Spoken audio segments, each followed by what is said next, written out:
I knew why I wanted to be a Navy SEAL, because I wanted to be someone special. One day, I was walking down the street and I passed a Navy recruiting office and I saw a poster.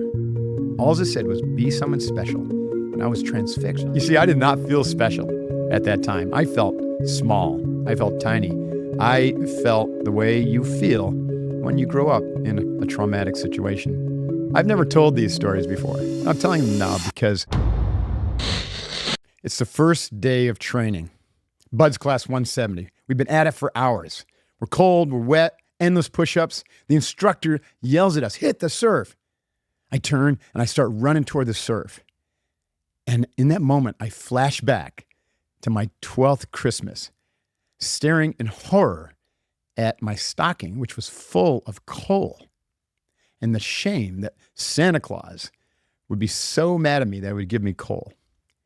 Back at Bud's in that moment, I was like, wow, what am I doing here? Am I worthy to be a Navy SEAL? Am I a strong enough, good enough person to be a Navy SEAL? Time will tell. You see, like you, childhood was challenging. There's a lot of chaos going on in our house. Had a lot of things to unpack as I got older. I remember many times my father would storm up the stairs, come screaming into the bedroom, belt coming off of his pants, and he smacks my brother, and then he would point at me and say, same to you. And I remember thinking, well, dude, why don't you just smack me too? It's way easier than having the guilt of not being hit while my brother was getting that abuse. Countless times. I remember one time where my brother and I were roughhousing in this room at this little house we had in our little tiny enclave of Russia Corners, Poland, New York, population about 20. And once again, boy, we pushed him over the edge. He comes screaming up the stairs, taking his belt off, and he forgot that we were in the attic and he had to duck down and step up to get through the door. And he did neither. Smack, boom, out like a light. My brother and I staring again in awe, like, wow, did he just kill himself? Anyways, I've never told these stories before. I'm telling them now because I want you to appreciate the power of a good story. I'm going to get into the story a little bit more, but just pay attention to how the story draws you in. And also pay attention to the physicality. Even though I'm sitting down, I'm going to be using my whole body to tell these stories. The power of a good story is something that is a gift. If you can tell stories, get your point across, telling stories and being vulnerable to develop that kind of trust and that relationship, that connection, it could do enormous things for your life, for your business, and just deepening the power of connection, which we are so lacking in this world today. So that first day of Buds, I remember again running down the beach, having those flashbacks, wondering, what am I doing here? Like my entire life up to that point was a show. And yet here I was at Navy SEAL training. So something inside of me was propelling me forward. There was some transformative moment that led me to be able to be there that day. And my good friend Bill, who I'd gone through Officer Candidate School with, was running beside me, or so I thought. And I turned to look for him and I can't find him. And I look back up the beach and I see Bill running in the other direction. And I'm like, oh, Bill is running for the bell. So I stop what I'm doing. I turn around and I start hoofing it back toward Bill to catch up with him and say, Bill, you're not going to ring that bell. Dude, we've got this. You see, Bill, for the last 4 months at Officer Candidate School, he could run circles around me. He could out PT me. This guy was a stud, Bucknell University graduate. And he had wanted to be a Navy SEAL for longer than me. So I'm thinking there's no way that Bill's ever going to quit. And yet here we are, day one, he's running for the bell. So as I'm running up there, all suddenly this giant instructor, 6'5", massive guy out of University of Oregon, first phase instructor named Ryan, standing there, and he steps in front of me with his arms crossed. He says, Mark, back in the surf. This one is on him. I'm like, oh, all right. So I turn around and I hit the surf, rejoin my class. Later that evening, I went and I found Bill, and I said, Bill, what the F? Dude, like, we were going to do this together. And he said, Mark, I know. He said, in that moment, when I was cold and tired and scared, I forgot why I wanted to be a Navy SEAL. See, he couldn't remember his why. It wasn't strong enough. He hadn't burned it into his psyche. But I knew why I wanted to be a Navy SEAL, because I wanted to be someone special. That was the poster, the transformation point for me when I was in New York City working to become a CPA, MBA. Suddenly one day I was walking down the street and I passed a Navy recruiting office and I saw a poster facing out in the street, and all it said was, be someone special. And it had Navy SEALs doing cool. I didn't know they were Navy SEALs because it didn't say anything about the Navy SEALs. It just said U.S. Navy. But I saw the guy free falling out of that airplane into the night sky. I saw the little sniper in the hide sight, and I saw the submarine with the combat swimmers locking out, and I was transfixed. And I said, oh, I want to do that. I want to be special. You see, I did not feel special at that time. I felt small. I felt tiny. I felt the way you feel when you grow up in a traumatic situation, a challenging situation, right?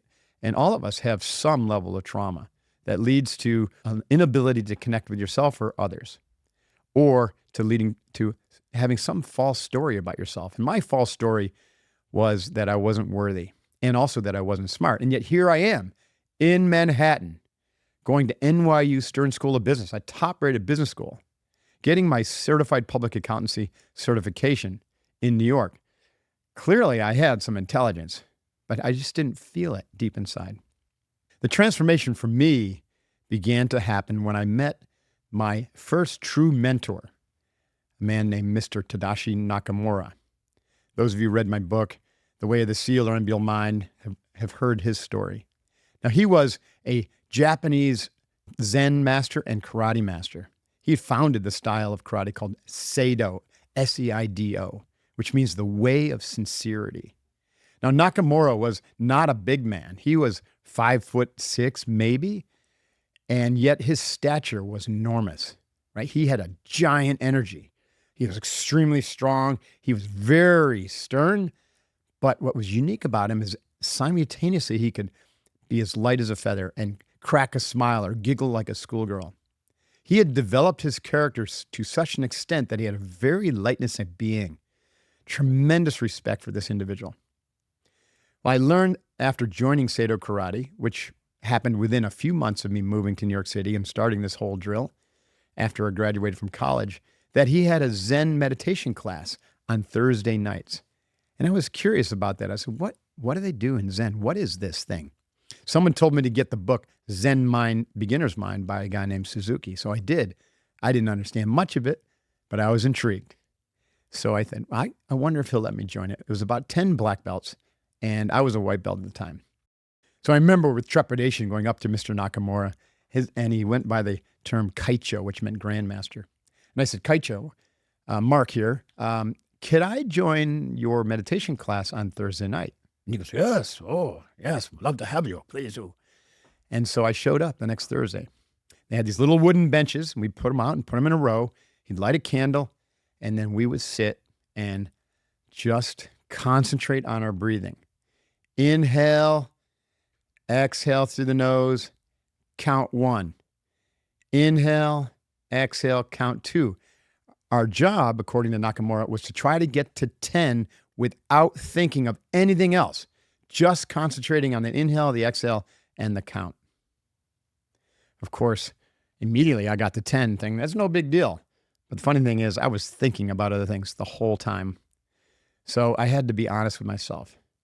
And his instructions were that when you detect that you're thinking, you go back to 0 and start over. This is not easy. Trust me. I spent months and months and months before I could ever get past the count of 3, truly not thinking about anything else besides that count. This concentration training is classic in Zen. I called it concentration camp. And it was challenging, but I liked it. I really enjoyed it because it gave me a respite from the craziness of the family, the craziness of getting my MBA, CPA, and working full-time in the business world in Manhattan. Well, interesting things started to happen to me. My mind started to change. You see, meditation doesn't change what you think, but it changes how you think, how your mind works, right? We now know that you can transform the gray matter of your mind through meditation and breath practice.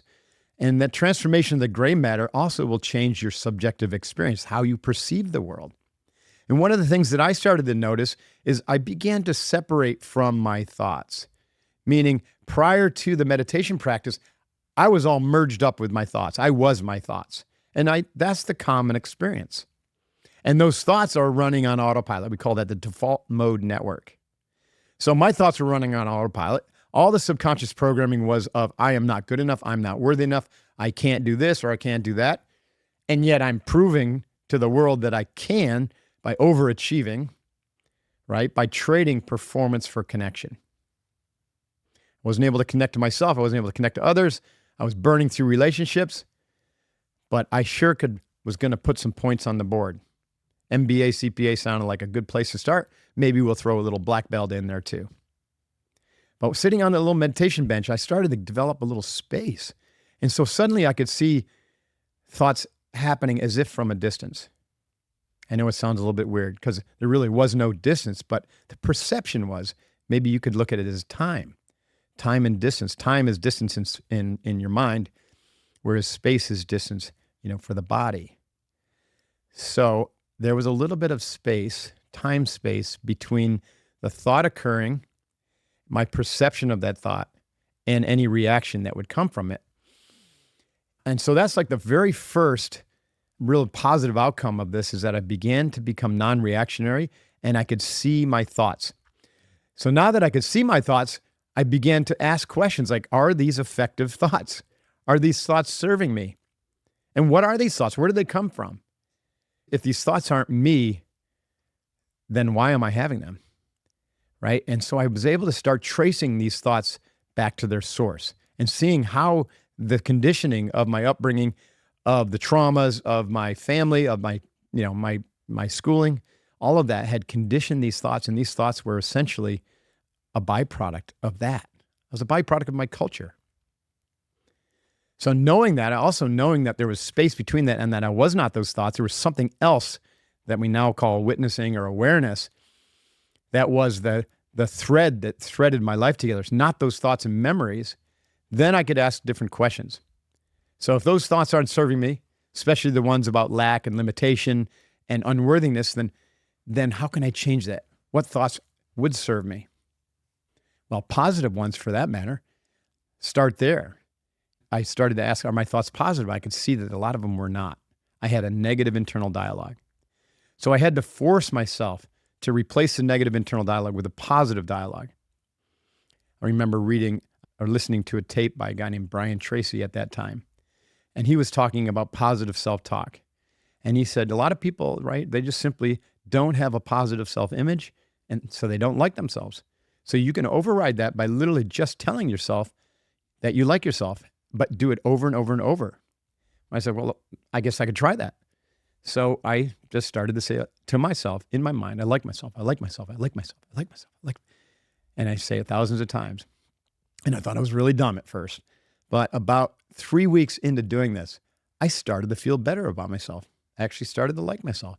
This was the beginning of using positive internal dialogue to transform my thoughts to be more positive and energetically charged for optimism and abundance. This is the beginning of me being able to transform my inner dialogue to be more positive. Now I call that starving fear and feeding courage. So you train yourself to have a positive mantra, positive internal dialogue, and you just focus on that. Over time, all the negative conditioning, all the negative internal self-talk goes away because you're not feeding it anymore. You're not energizing it. So I hope you're with me now. So far, I've developed a strong practice of concentration so I can focus radically through the Zen practice on one thing and only one thing. This opened up to a process of mindful awareness where I could be aware of my thinking, but separate from the thinking. So I'm non-reactionary. I'm calm, but I'm also able to see the stories that are playing out in front of me. And I've identified that the story that I'm living of Mark Divine as MBA, CPA on Wall Street, making a ton of money is not the story that I'm meant to live. So then I'm asking better questions. And furthermore, I've detected that a lot of my thinking, and both subconscious and conscious, was negative, and I've begun the process to override that with positive dialogue, which led to a more positive self-image. Over time, this has started to erase that feeling of not enough from the childhood traumas. So this is all pointing toward the moment of transformation where I'm sitting on the meditation bench one day and I suddenly drop off, time stops, right? I get into this deep flow state, this non-dual kind of witnessing awareness, and I feel more than anything else this incredible sensation that I am a warrior and that I'm meant to be a warrior in this lifetime and that I've been a warrior in past lifetimes. And I came out of that meditation. I was like I got smacked over the head with a 2x4. I'm like, I'm a warrior. Like, what am I doing as a CPA? But I had to ask, what kind of warrior am I? How am I supposed to be a warrior? So I began to contemplate that. And it was literally 2 days later that I stumbled across that Navy recruiting office and that sign, that poster that said, be someone special. The rest, as they say, is history, because about 18 months later, November of 1989, I received my MBA. I received my Certified Public Accountancy certificate. I achieved the first degree Shodan black belt rating at Seido Karate. And then I left it all behind to get on a bus to go to Officer Candidate School, where I met Bill and this whole story started. So yeah, when I got to Buds and I had that flashback to my 12th Christmas and staring into that stocking full of coal, and for a brief moment I wondered, am I worthy? The answer that I came up with was, hell yeah, I'm worthy. Hell yeah, I've got this, because I have a positive self-talk, positive self-image. I've got a positive mantra. I'm not controlled by my thoughts and emotions. I can breathe and open up space, be non-reactionary. And those skills were money. I dominated SEAL training, was the number one graduate out of 19 who graduated out of a class of 185. It's a pretty cool story. Now, why am I telling you a story? Well, it's interesting, right? Sure, it's very interesting. I revealed something about my life, which I haven't revealed, I don't think ever, not on camera. Certainly have on some podcasts, but not like that. Well, it's to really kind of hammer home the power of a personal story, whether you're giving a speech or even just talking to your team, to tell stories and to tell it in a very dynamic and engaging way. It's a very, very powerful way to develop a connection, to deepen connection. A really powerful story always starts out with some vulnerability, somewhere where things didn't go right? Where you were embarrassed or you had a crushing setback. Because guess what? We're all human. Everybody has that. And they want to know, or they want to experience that you are like them, that you know their pain. And you do. So don't be afraid to start your stories with the vulnerability, right? To create that connection. The other things that a really good story has is drama, right? There is some conflict going on, right? For me, it's the fight against the weakness of the false sense of being unworthy, of not being smart enough, of not being good enough, right? And that's a classic fight of, the demons, right, inside. So I had to fight against that in order to develop the sense of being worthy of being a Navy SEAL, of being worthy of doing the work, of being the person standing there at the end of that training. And I did. I conquered it. I conquered the instructors. I conquered the endless runs and swims and the cold ocean and the endless relentlessness of that training. So a great story has drama, right? The hero's journey. And the other part about the hero's journey that a great story has is transformation. So you saw there was a transformative effect of, stepping out into your journey, of meeting the obstacles, of recruiting allies and mentors, mine in the form of Mr. Nakamura and some of my training team partners, and then going back out with new knowledge, new skills, and new power, personal power to slay the dragons, to overcome. And through that process, there's transformation. That process of me going to New York City and then 4 years later, 4.5, 5 years later, graduating from SEAL training was one of total transformation. I was a completely different person heading off on a new trajectory in life. So every great personal story starts with vulnerable moment or more than one, and you can link back to it, right? It's got drama, there's conflict. You got to know who your enemy is, and you've got to defeat the enemy. And it has transformation. Now, as I mentioned, why is it important or why is it so valuable to tell stories, whether you're a salesperson or, just pitching your business, or whether you're giving a presentation or a podcast? Because people are drowning in lack of trust these days. Trust in our institutions at an all-time low. Trust in other people because of that is being degraded. People have stopped being able to communicate because they don't trust. And also, we've been bombarded with commercialism. We've been told what to think. So we got to develop trust. It's up to you and I and all of us to rekindle our ability to trust one another and to connect with one another. And what better way to do that than personal stories? I owe a lot of this information and these ideas to my friend Bo Eason. I spent a few days with him recently where we're talking about developing your personal story. And I'm going to use a lot of these principles to really rekindle my personal speaking business, because I really love telling stories and I love sharing training through stories. So we develop deeper connection. We develop trust in each other. Stories also reveal your character. So let's just say, for instance, you are a CPA who needs to sell services. Well, why not use this to sell yourself and develop trust? And a good story will reveal character. So instead of showing a PowerPoint to your prospect and saying, hey, our firm has this many clients and we've got this great track record, and just throwing stats at people like so many people do, you tell. No, just tell them the story and let the story reveal that you're trustworthy. Let the story reveal that you've got high integrity and that you would be a worthy person to help them as a controller or to manage their money or whatever it is that you do. So we want stories to deepen connection, to reveal your character and create a trusting bond, also to gain credibility. A good story, to wrap this up, is one where you physically can embody the story because it's so alive in you, right?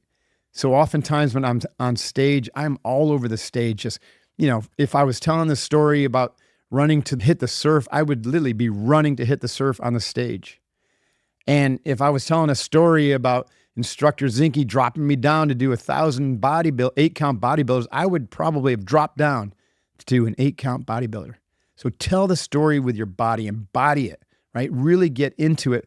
What happens there is the audience just simply cannot take their eyes off of you. They can't take their eyes off you because your body is speaking in so many ways.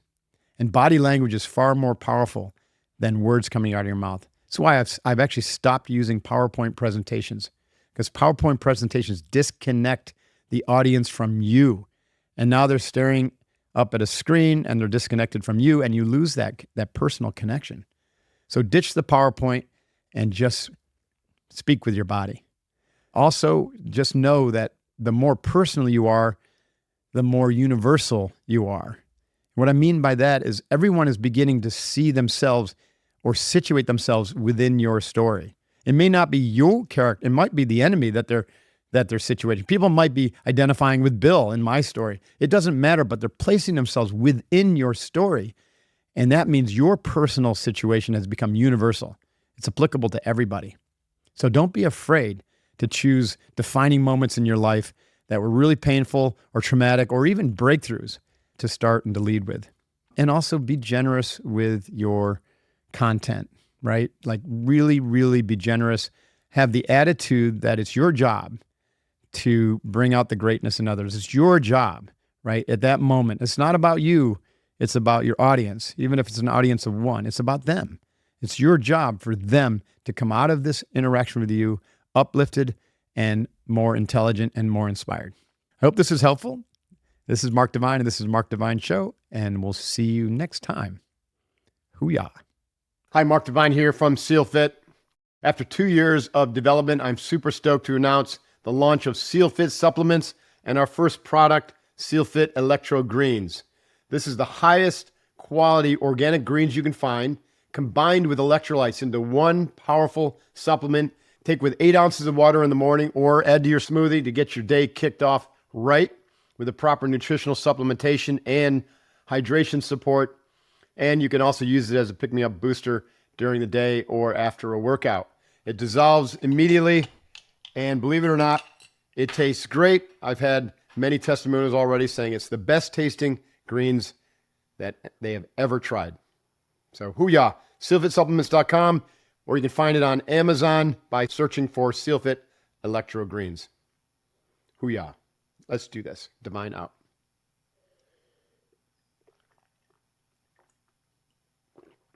That is delicious. Hey everyone, this is Mark Divine, founder of SealFit and Unbeatable Mind, and I'm super stoked to announce that my new book, Uncommon, is due out from St. Martin's Press this summer, July 16th. And we've launched a pre-order campaign. You can learn more about that at readuncommon.com to try to get early awareness for the book, which I hope will help a lot of people, where I go and do a deep dive on the 5 mountains of personal mastery: physical, mental, emotional, intuitional, and spiritual. Uncommon, simple principles for an extraordinary life. Check it out at readuncommon.com, and thank you for your support and being part of the change that you want to see in this world. Hoo-yah. Divine out.